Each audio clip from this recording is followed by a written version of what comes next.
Hello my lovelies, I hope you're well. Sorry about my chair creaking, I need to get a new one, but we'll worry about that later. Welcome back to my, so this is my sinking funds video for 2023, and I have two different types of sinking funds. So I have this binder, which I kind of call my grown-up sinking fund. So this is like things like emergency, health, vets. This is kind of, I guess, when stuff goes wrong and like the grown-up adulting stuff that I need to save for.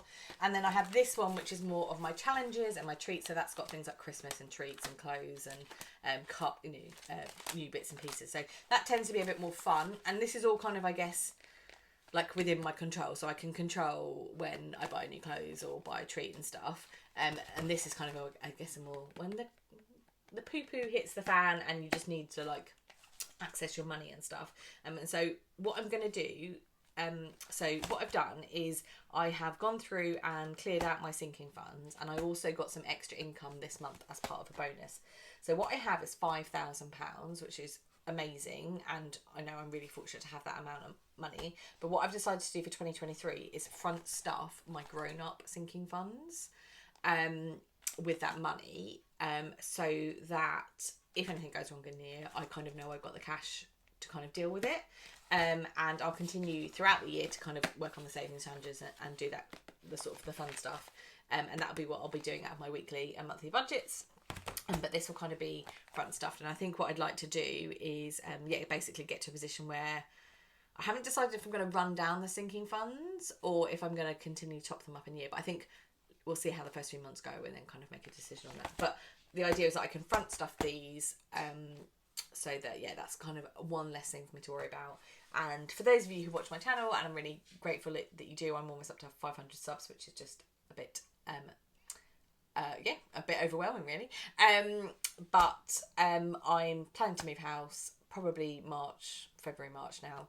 And my budget will significantly change, and just having this kind of front stuff will kind of just take the edge off. And because you know it's like whenever you move into an old house, we're moving into a really old house or a new house anyway, stuff's always kind of goes wrong and you need to spend out money, don't you? So I'm kind of going through this. So what I've done is work through the priorities of my sinking funds and what I want to stuff. So we're going to do that, and I'm going to do a mixture of like physical cash and also placeholders, because obviously I don't want to have too much cash in the house. And for a lot of them, like emergencies and stuff, it actually makes sense for it to be in the bank, because you know, whether or not you need to pay stuff or whatever. So I've got 1,000 going into emergency. So I'm going to use one of these 1,000 place markers. But what I'm also going to do over January, February, March is I've decided that I'm going to do my budget as if I was paying for the new house. So the new house is much more expensive in terms of monthly bills than where we live at the moment. But what I'm going to do is get myself used to paying those bills, and I'm going to put that money aside and treat it like a month ahead fund. So what actually I'll end up having is obviously this £1,000 in emergency, but I'll also have a month's worth of bills saved. And I'll keep that saved by the time we move into the new house. So I'll be a month ahead, and like I'll have the emergency fund. So I'm aiming for sort of somewhere between £5,000 and £6,000 to have kind of put away, which is kind of all of our household bills and things like petrol and fuel. So the necessities, if for some reason I didn't have income for 1 month, that would kind of protect us. And what I'll aim to do over the course of the year is kind of build that up so that I'm at kind of 3 months or 6 months ahead. So that's it. Sorry if you can hear that noise. We got a problem with the plumbing system, which we need to sort, but that's kind of what that is. So 1,000's going into emergency. I'm going to put 250 into health. So I'm going to use a 200 placeholder and then one of these 50, so 20, 40, 50 in cash. And what I've also got is, sorry about that if you can hear the noise, it's just some water.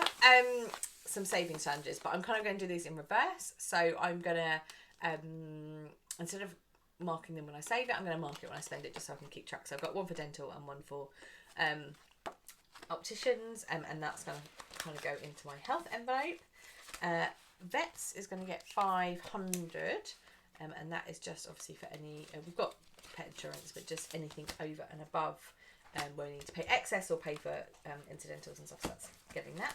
I'm going to put 500 into gifts, and that is everything from like wedding presents, birthday presents, Mother's Day, Father's Day, everything like that. I think that's one I am going to have to top up in the year, but we'll kind of see where we get to. Car is going to get 1,250. So how can I do this? If I do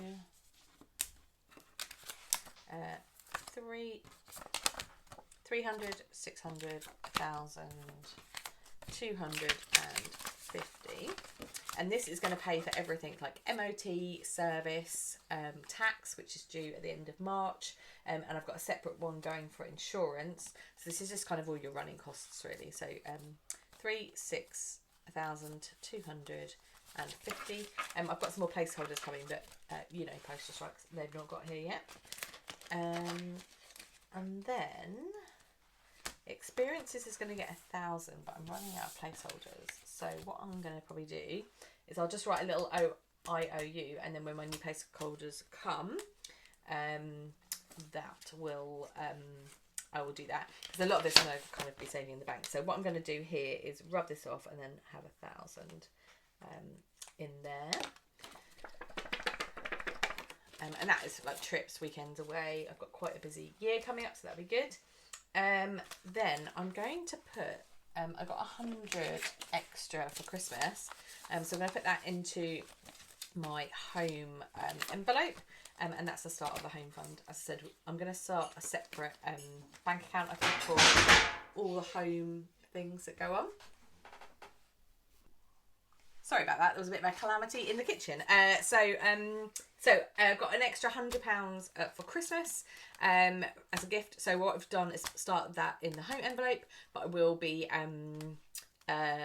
creating a whole new account, I think, for home, because the new house will need a lot of work doing, a lot of renovations, and I want to be able to keep track of that separate to all my other budgets. So I'll be creating probably a whole separate thing for home. But anyway, £100 in there.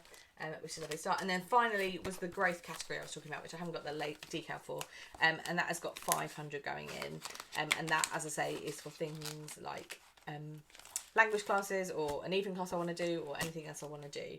So that is 5,100, which is very quick, isn't it? But means that this envelope is on its way. So all of the serious stuff, so emergency fully funded, health fully funded, vets fully funded, gifts fully funded at 500, though I think I'll probably have to top that up in the year. Car fully funded at 1,250, so that just means that anything that goes wrong with the car this year, I've kind of got that in place. Experience is getting 1,000. I will need more money than that, but that's a good start for me, and I can kind of top that up as we go. Home, similarly 100. Once we've moved and I understand how much money we've got, that we've pulled out of the equity and all those types of things, obviously that will start to fund a different thing, but that's the start for now. And then growth has got 500 in, and again I may well top that up in here, but that is kind of where we are. But it just means that I've kind of got that bank of money. I also, as I say, know that I'll be saving for the first 3 months for to kind of get a month ahead, or to kind of bolster up our emergency fund. So that again gives us some peace of mind. So yeah, it just feels like I know that next year is kind of going to be a change financially, but we're in a good place to deal with it. So thank you for watching my video. I'm going to do a separate one on goals for 2023, both short term for the first 3 months and then kind of longer term. Some of that is about habits and like what I want to do differently. And some of that obviously is about cash goals and how we want to save for that. So thank you for watching my video. I hope you have a lovely day, and I'll see you soon. All right, take care. Bye.